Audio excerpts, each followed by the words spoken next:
Cuando hablamos de los tiempos futuros, hay un personaje en la Biblia que no se escapa a la lectura que tenemos que hacer para entender. Y ese se llama Daniel. Daniel es un personaje digno de ser imitado, porque Daniel vivió en una época muy semejante a nuestra época, en el sentido de las crisis que le tocó vivir. Recuerden ustedes que Daniel es una persona de alto nivel formativo y académico que es transportado a otra nación. Y en esa nación es donde florece Daniel. A veces pensamos que irse, por ejemplo, a Estados Unidos, un guatemalteco tiene dificultades para salir adelante, y es cierto. Pero aquí hay un ejemplo de alguien que, llevado como esclavo a otra nación, logra llegar a una situación de influencia muy grande. La crisis actual es suficiente para asustar a cualquier persona. La crisis actual, desde el punto de vista económico, es muy incierta. Toda Europa está en una situación difícil. Los fantasmas del Bear Stearns, del Lehman Brothers, todavía nos asustan. En el 2008 empieza esa crisis producida en Estados Unidos por esa bomba inmobiliaria que se dio, y ese problema de todos esos préstamos y valores basura que hicieron quebrar a bancos de más de 100 años de existir. Y no se ha resuelto la crisis en Estados Unidos todavía. Están con serios problemas. Y nosotros, pues, sufrimos las consecuencias. Porque si Europa ya no tiene recursos, compra menos productos guatemaltecos. Entonces nuestra gente tiene que abaratar sus productos y no tiene ingresos. Problemas graves, problemas serios de inseguridad en el mundo entero. En Guatemala, pues no les hablo de Guatemala porque esas se la saben bien. Y de Estados Unidos, pues también no la sabemos bien.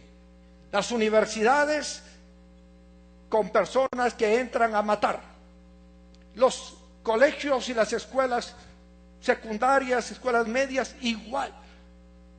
Muchos jóvenes armados llegan a causar terribles crímenes. Se acaba de presentar la última película sobre Batman, y en la presentación nos asustamos al ver cómo alguien entra y acaba con mucha gente, y todos pensaban que eran los efectos especiales. Qué bonito cómo le sale sangre a aquel. Mire qué bien quedó este efecto. Eran muertos de verdad. La situación es así de difícil. Daniel vivió en una situación similar en la época del rey Darío, el persa. Y por eso decíamos que crisis es un momento decisivo y peligroso en la evolución y progreso de las cosas. Se hacen esfuerzos grandes para que un país se desarrolle, para que un país salga de la ignorancia y salga de la pobreza, pero luego se vienen a dar situaciones muy críticas en cuanto a la violencia y la inseguridad, que son momentos decisivos y peligrosos en la evolución y progreso de las cosas. Ahora, una cosa es importante entender: tiempos de crisis llegan a todos, aún a los cristianos. Aquí tenemos gente que ha pasado por una crisis, gente que está en medio de una crisis y gente que está por entrar en una crisis. Pero de la crisis no se escapa nadie. Juan 16:33 dice: yo les he dicho estas cosas para que en mí hayan paz. En este mundo afrontarán aflicciones, pero anímense, yo he vencido al mundo. Jesucristo no nos dijo: miren, ustedes síganme y no van a tener problemas. Al contrario, Jesús dijo: si ustedes quieren seguirme, van a tener problemas. Lleven su cruz cada día, clávense cada día, sufran cada día. Por supuesto que hay problemas. En el mundo afrontarán aflicciones, pero anímense, yo he vencido al mundo. Jesús tuvo aflicciones, pero las venció. Los tiempos de crisis no solo nos llegan a todos sin excepción, sino que nos llegan inesperadamente. Cuando usted cree que todo está perfecto, cuando usted cree que todo está como nunca, allí aparece la crisis. Cuando menos usted se lo imagina. Almorcé recientemente con una señora joven, madre de 3 hijos, casada con un hombre empresario, extranjero. Van al hospital porque ella estaba enferma, y estando en el hospital, ella le dice a su esposo: ya que estamos aquí, ¿por qué no te haces los exámenes? Y él entró a hacerse los exámenes.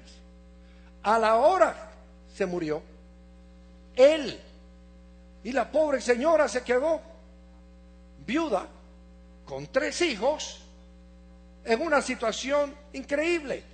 Pasó un año perdida casi en el espacio por el shock, por el trauma, por la crisis. ¿Cómo llegó esa crisis? Inesperadamente. Ella se enteró al otro día que su esposo había muerto y la enferma era ella. Ahora está sana, recuperada. Ya logró saldar las grandes deudas que le dejó su esposo por los negocios y por quedarse ella un año inactiva debido a su depresión. Los tiempos de crisis llegan inesperadamente y los tiempos de crisis pueden cambiar para bien. Eso es muy importante entender. Recuerde esta frase: las crisis son temporales, no son eternas, son temporales. Romanos capítulo 8, versículo 28 al 39 nos enseña cómo los tiempos de crisis pueden cambiar para bien. Ahora bien sabemos que Dios dispone todas las cosas para el bien de quienes lo aman, los que han sido llamados de acuerdo con su propósito. Porque a los que Dios conoció de antemano, también los predestinó a ser transformados según la imagen de su Hijo, para que Él sea el primogénito entre muchos hermanos. A los que predestinó también los llamó, a los que llamó también los justificó, y a los que justificó también los glorificó. ¿Qué diremos frente a esto? Si Dios está de nuestra parte, ¿quién puede estar en contra nuestra? El que no escatimó ni a su propio Hijo, sino que lo entregó por todos nosotros, ¿cómo no habrá de darnos generosamente junto con Él todas las cosas? ¿Quién acusará a los que Dios ha escogido? Dios es el que justifica. ¿Quién condenará? Cristo Jesús es el que murió e incluso resucitó y está a la derecha de Dios e intercede por nosotros. ¿Quién nos apartará del amor de Cristo? ¿La tribulación? ¿O la angustia? ¿La persecución? ¿El hambre? ¿La indigencia? ¿El peligro? ¿O la violencia? Así está escrito: por tu causa siempre nos llevan a la muerte, nos tratan como a ovejas para el matadero. Sin embargo, en todo esto somos más que vencedores por medio de aquel que nos amó.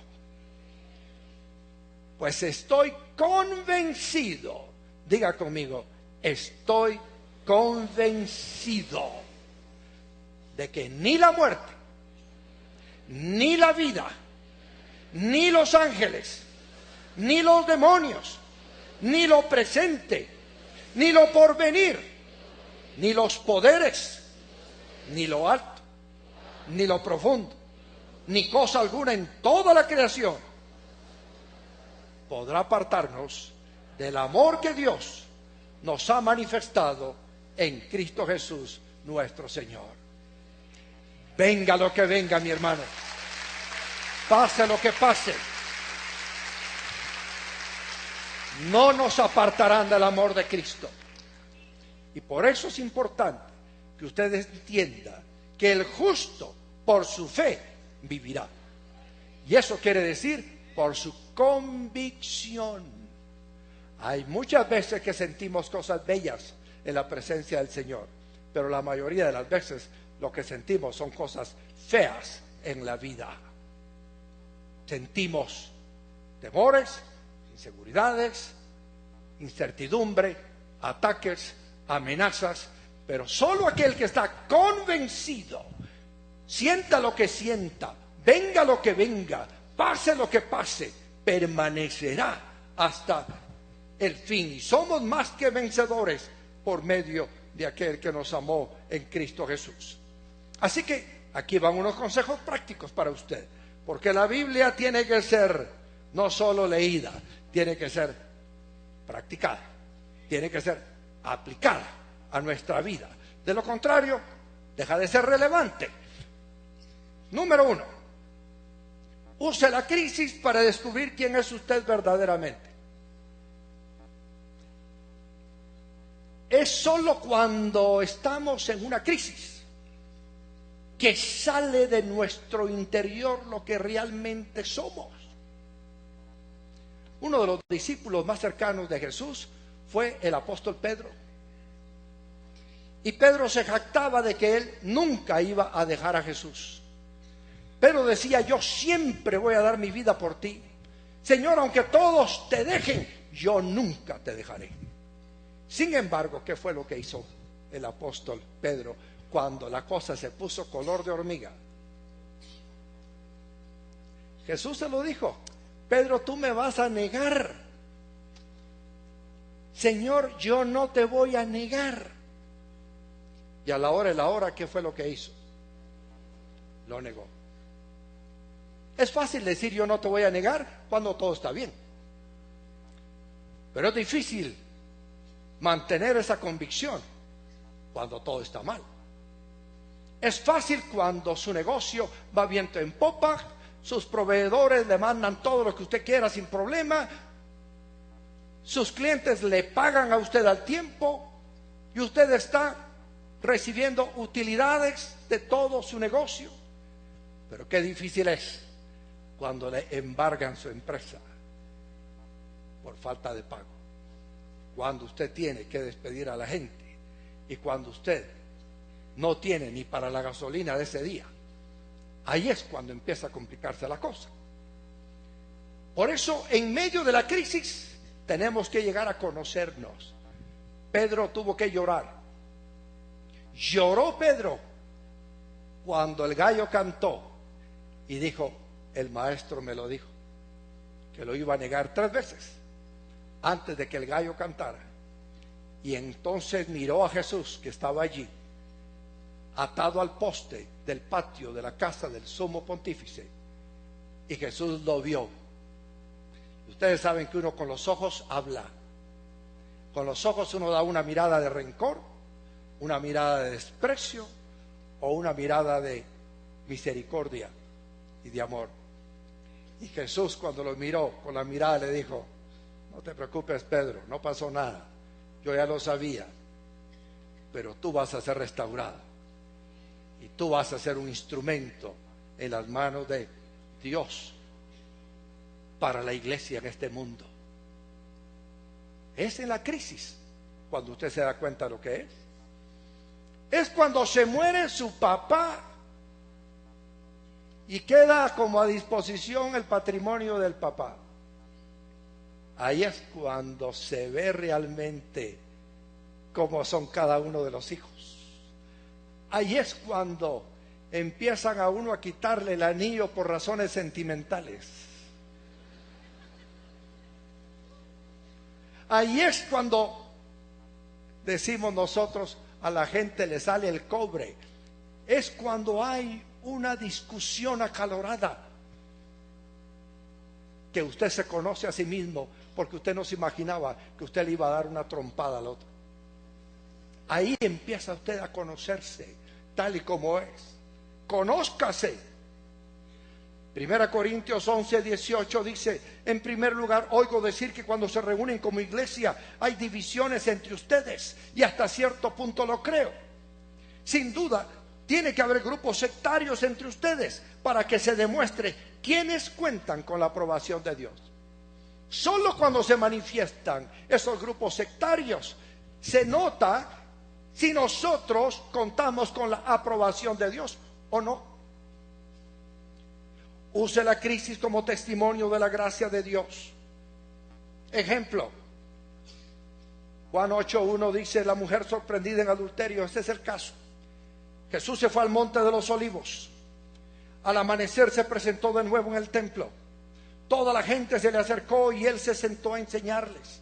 Los maestros de la ley y los fariseos llevaron entonces a una mujer sorprendida en adulterio. Si a usted lo han sorprendido en adulterio alguna vez, sabe lo que es esa crisis, ¿verdad? ¡Qué terrible, va! Papá, y esa señora no es mi mamá.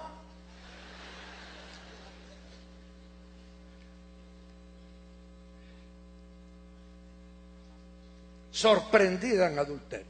Y poniéndola en medio del grupo le dijeron a Jesús: Maestro, a esta mujer se le ha sorprendido en el acto mismo de adulterio. En la ley Moisés nos ordenó apedrear a tales mujeres. ¿Tú qué dices?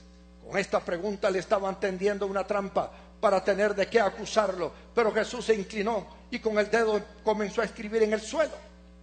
Y como ellos lo acosaban a preguntas, Jesús se incorporó y les dijo: aquel de ustedes que esté libre de pecado, que tire la primera piedra. E inclinándose de nuevo, siguió escribiendo en el suelo. Al oír esto, se fueron retirando uno tras otro, comenzando por los más viejos verdes, hasta dejar a Jesús solo con la mujer, que aún seguía allí. Entonces él se incorporó y le preguntó: mujer, ¿dónde están? ¿Ya nadie te condena? Nadie, Señor. Tampoco yo te condeno. Ahora vete y no vuelvas a pecar. Cuando usted es sorprendido en el pecado, los dedos de todo el mundo van a estar señalándole. Pero Jesús va a estar con los brazos abiertos para recibirle y decirle: yo no te condeno, te perdono. No vuelvas a pecar.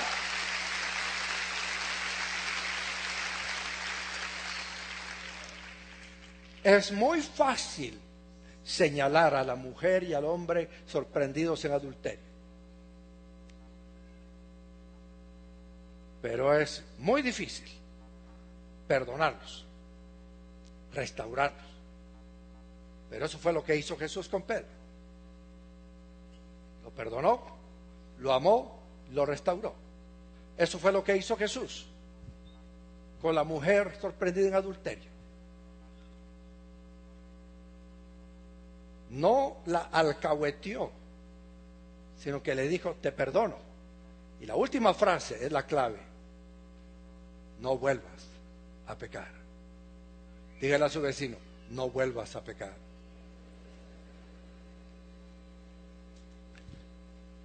Hallar la gracia de Dios no es tener una licencia para pecar.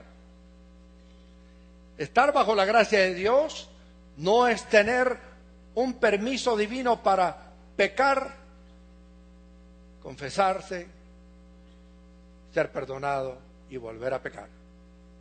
No. Crecer en gracia no significa tener permiso para pecar.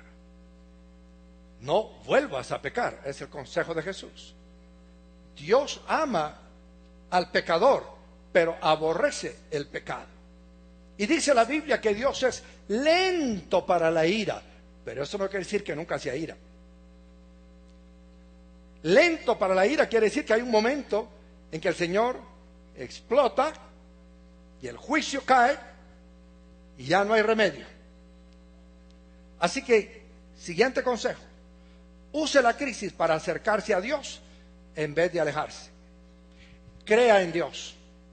Cuando esté en medio de la crisis, sea lo que sea, no se aleje. Al contrario, siga viniendo a su iglesia, siga asistiendo a su célula.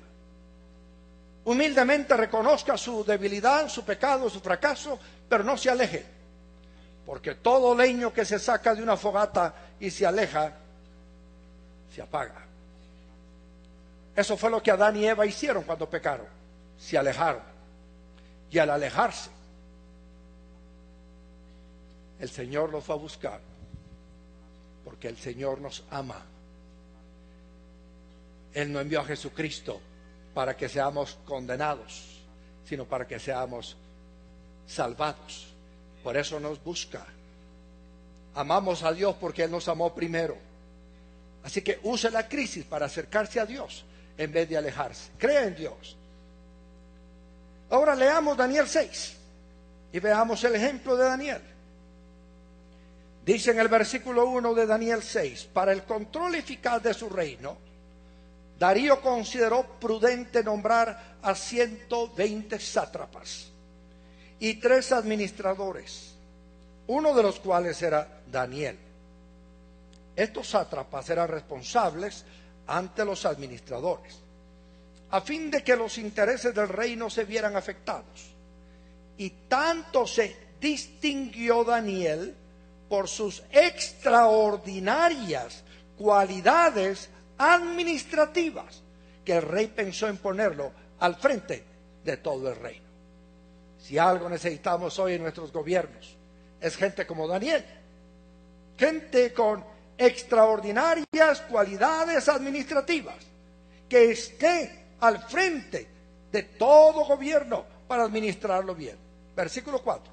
Entonces los administradores y los sátrapas empezaron a buscar algún motivo para acusar a Daniel de malos manejos en los negocios del reino. Siempre habrá alguien interesado en encontrarle a usted la falla, el error, el mal manejo.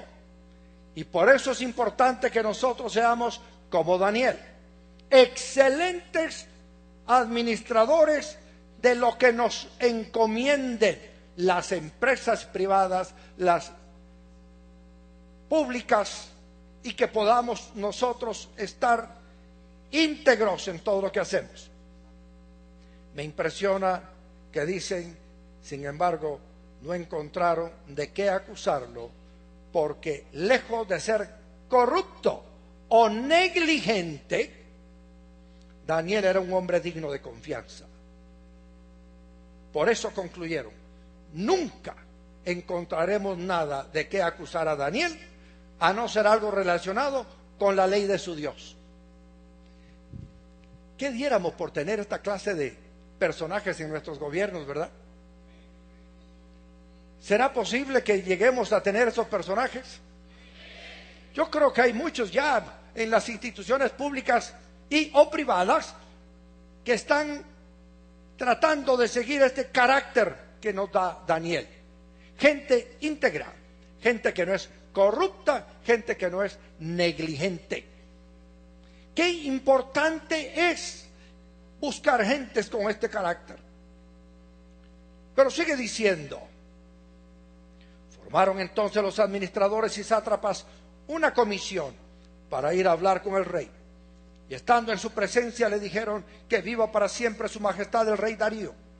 Nosotros, los administradores reales, junto con los prefectos, sátrapas, consejeros y gobernadores, convenimos en que su majestad debiera emitir y confirmar un decreto que exija que durante los próximos 30 días sea arrojado al foso de los leones todo el que adore a cualquier dios u hombre que no sea su majestad. Expida usted ahora ese decreto y póngalo por escrito, así conforme a la ley de los medos y los persas, no podrá ser revocado. El rey Darío expidió el decreto, lo puso por escrito. Cuando Daniel se enteró de la publicación del decreto, se fue a su casa, subió a su dormitorio, cuyas ventanas se abrían en dirección a Jerusalén. Allí se arrodilló y se puso a orar y a alabar a Dios, pues tenía por costumbre orar 3 veces al día. Qué buena costumbre, ¿verdad? Ir al dormitorio o en la oficina, doblar las rodillas, alabar a Dios y orar. Es fácil hacerlo en la iglesia donde todos nos apoyamos y nos entendemos. Es difícil hacerlo en un ambiente totalmente secular. Pero Daniel así lo hizo. Cuando aquellos hombres llegaron y encontraron a Daniel orando e implorando la ayuda de Dios, fueron a hablar con el rey respecto al decreto real. ¿No es verdad que su majestad publicó un decreto? Según entendemos, todo el que en los próximos 30 días adore a otro dios u hombre que no sea su majestad, será arrojado al foso de los leones. El decreto sigue en pie, contestó el rey. según la ley de los medos y los persas, no puede ser derogado. Pues Daniel, respondieron ellos, que es uno de los exiliados de Judá, no toma en cuenta a su majestad ni al decreto que ha promulgado, todavía sigue orando a su Dios 3 veces al día. ¿Qué hicieron? El que busca halla. Le pusieron trampas a Jesús, le pusieron trampas a Daniel, le van a poner trampas a usted. Tenga cuidado. Tenga cuidado con lo que firma, tenga cuidado con lo que hace, tenga cuidado por dónde va. Hace poco a un joven que trabaja en una institución pública le pidieron que firmara un documento.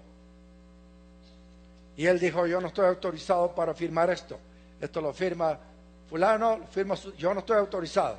Bueno, ¿lo firma o se queda sin trabajo? Y él dijo, me quedo sin trabajo. Cuando me contó, le dije, es difícil quedarte sin trabajo, pero qué bueno quedarte con tu fe, con tu integridad, con tu carácter, con tu obediencia a Dios nuestro Señor.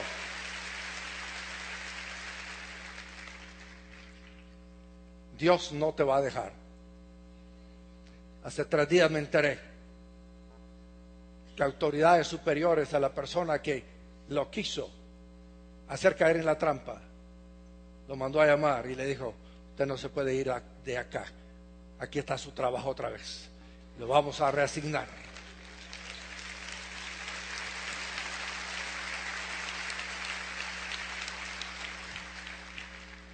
Todavía hoy, en medio de los problemas de corrupción que tenemos, en medio de los problemas de negligencia que tenemos, hay hombres y hay mujeres que tienen ese carácter de Daniel.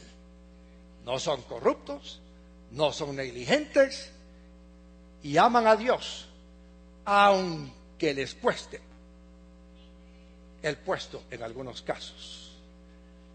Si Dios lo ha puesto a usted en algún lugar donde tiene una gran responsabilidad administrativa, recuerde que usted ahí tiene que ser luz en medio de las tinieblas. Usted tiene que ser sal de la tierra. Y la sal, como función, aparte de dar sabor, lo que da es un alto a la corrupción. Hoy tenemos la refrigeración, pero años atrás tenía que usarse mucho la sal para conservar la carne sin corrupción. Hoy todavía compramos para la Semana Santa pescado seco y es pescado salado. A mí de niño me impresionaba ver los pescados colgando en el mercado y duran días y días y días. Lo usan los esquimales. Es importante que entender que donde quiera que usted esté hay un alto a la corrupción.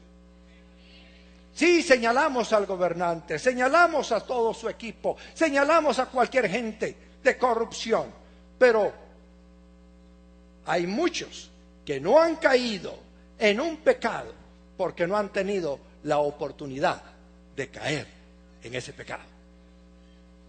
Pero cuando usted se encuentra en esa posición, cuando es a usted al que lo nombran para ese puesto, cuando es usted el que tiene el arca abierta, ahí es cuando de veras se va a demostrar que usted es una persona que de veras está convencida del amor y del poder de Dios.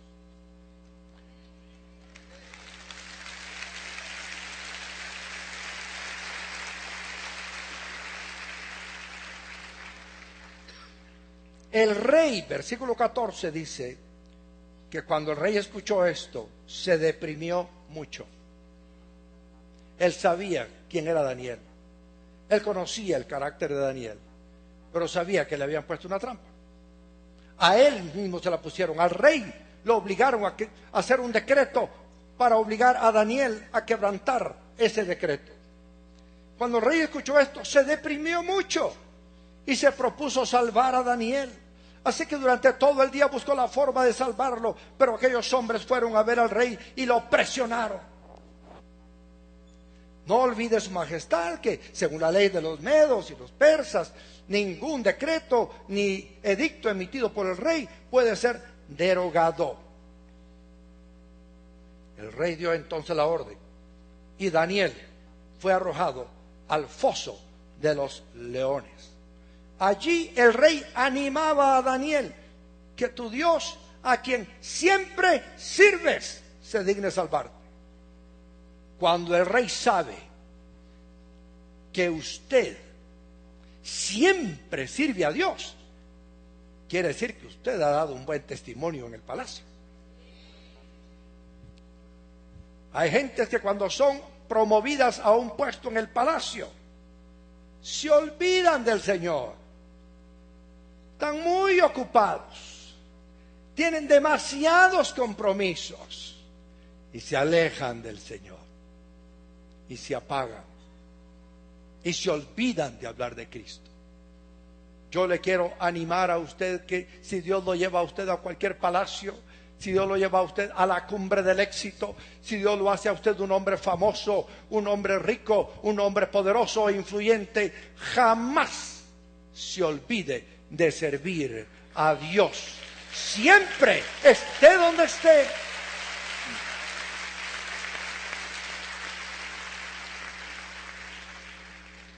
Es más fácil servir a Dios en la adversidad que en la prosperidad. Cuando usted está enfermo, pues usted clama a Dios. Cuando usted está desempleado, usted busca a Dios. Cuando usted está divorciado, usted sufre y busca a Dios. Pero cuando la cosa va viento en popa, cuando usted es éxito tras éxito, fama tras fama, reconocimiento tras reconocimiento, allí es donde hay el peligro de que usted se empiece a endiosar y a olvidar que no es usted Dios, sino que usted es el siervo y que es Dios quien lo ha promovido y lo ha puesto donde usted se encuentra.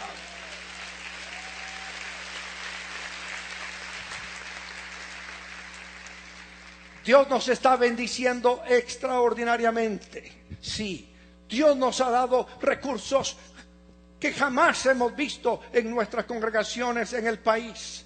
Dios nos ha dado templos hermosos, sí. Dios nos ha dado acceso a los medios de comunicación, sí. Dios nos ha dado tecnología, sí. Estamos viendo grandes cosas, pero recordemos que lo más importante de todo esto no es el templo, no es la tecnología, no es los recursos. Lo más importante es Dios nuestro Señor. A Él tenemos que darle el honor, la gloria, la honra y la obediencia. Yo les quiero decir lo que le he dicho siempre a la Fraternidad Cristiana de Guatemala: el templo no es la iglesia, la iglesia son ustedes. En una familia, la casa no es la familia, la casa es el lugar donde vive la familia. Pero lo importante es que la familia viva en armonía, en paz, en concordancia, en amor unos con otros. Y lo mismo ocurre con la iglesia. Podemos estar en un lugar muy sencillo. Quizás usted está en una congregación allá refundida en la montaña, congregándose en un rancho de paja. No se sienta mal por el rancho, siéntase bien, porque en ese rancho de paja se adora a Dios, se ama a Dios, se bendice a Dios, y Dios es lo más importante.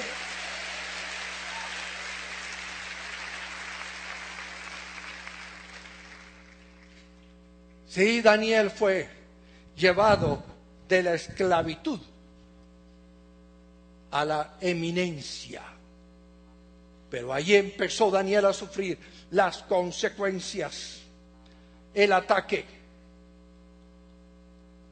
y lo lanzaron al foso de los leones.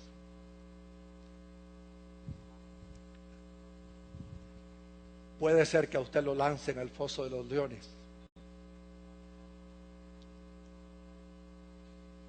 No hay ninguna garantía de que a usted no lo lancen al foso de los leones.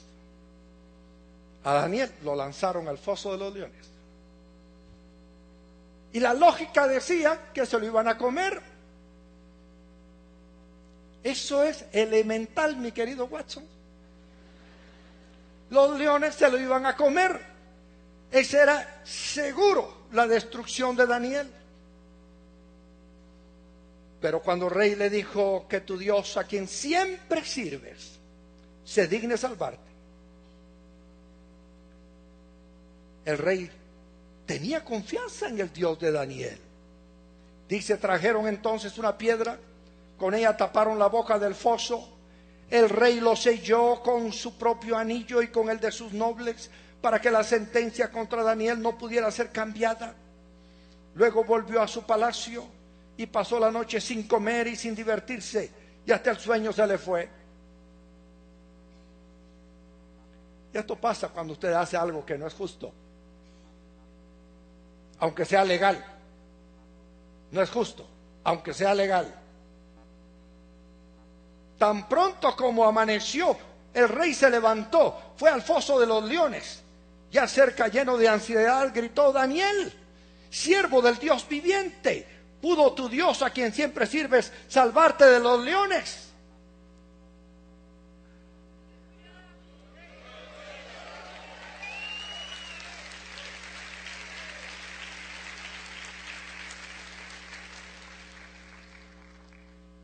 Y Daniel responde al grito del rey, ¡que viva su majestad por siempre!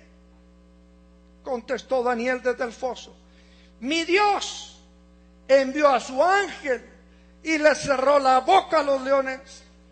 No me han hecho ningún daño, porque Dios bien sabe que soy inocente.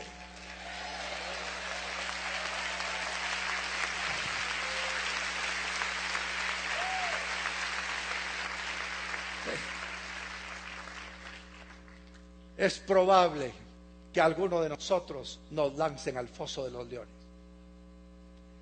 Pero Dios puede cerrar las bocas de los leones. Y no nos van a destruir.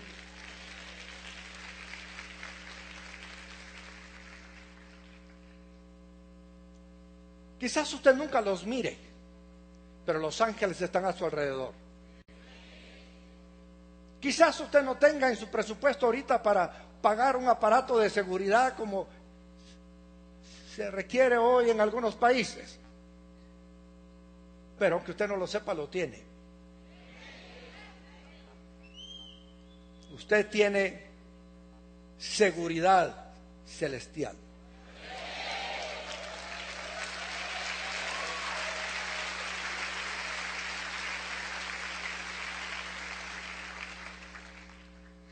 Sin ocultar su alegría, dice el 23, el rey ordenó que sacaran del foso a Daniel. Cuando lo sacaron, no se le halló un solo rasguño, pues Daniel confiaba en su Dios. ¿En quién confía usted?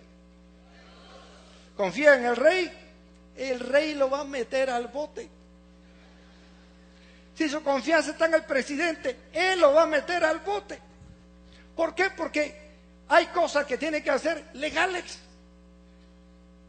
pero no son justas. Si usted es inocente, Dios lo va a sacar de ahí. Pero confíe en Dios.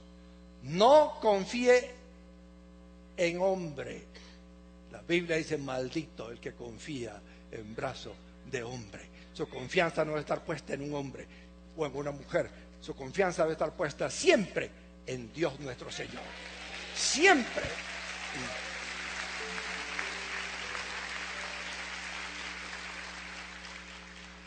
Vamos llegando al epílogo. Entonces el rey mandó traer a los que falsamente lo habían acusado y ordenó que los arrojaran al foso de los leones. Ups. Aquí diríamos, le salió al tiro por la culata, porque ellos querían matar a Daniel y no lograron matarlo. Ordenó que los arrojaran al foso de los leones junto con sus esposas. Señora, cuida que su esposo no se meta en estos rollos. Y sus hijos. No hablan de las suegras, pero me imagino que no habían tocado el suelo cuando ya los leones habían caído sobre ellos y les habían triturado los huesos. Más tarde el rey Darío firmó este decreto: a todos los pueblos, naciones y lenguas de este mundo, paz y prosperidad para todos. He decretado que en todo lugar de mi reino la gente adore y honre al Dios de Daniel, porque Él es el Dios vivo y permanece para siempre. Su reino jamás será destruido, su dominio jamás tendrá fin. Él rescata y salva, hace prodigios en el cielo y maravillas en la tierra.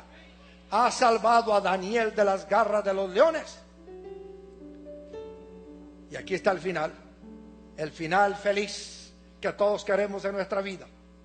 Fue así como Daniel prosperó durante los reinados de Darío y de Ciro el persa. ¿Quiere usted que le vaya bien? Obedezca a Dios, alabe a Dios, sirva a Dios siempre, en cualquier circunstancia, en las buenas y en las malas, en salud o enfermedad, en todo momento.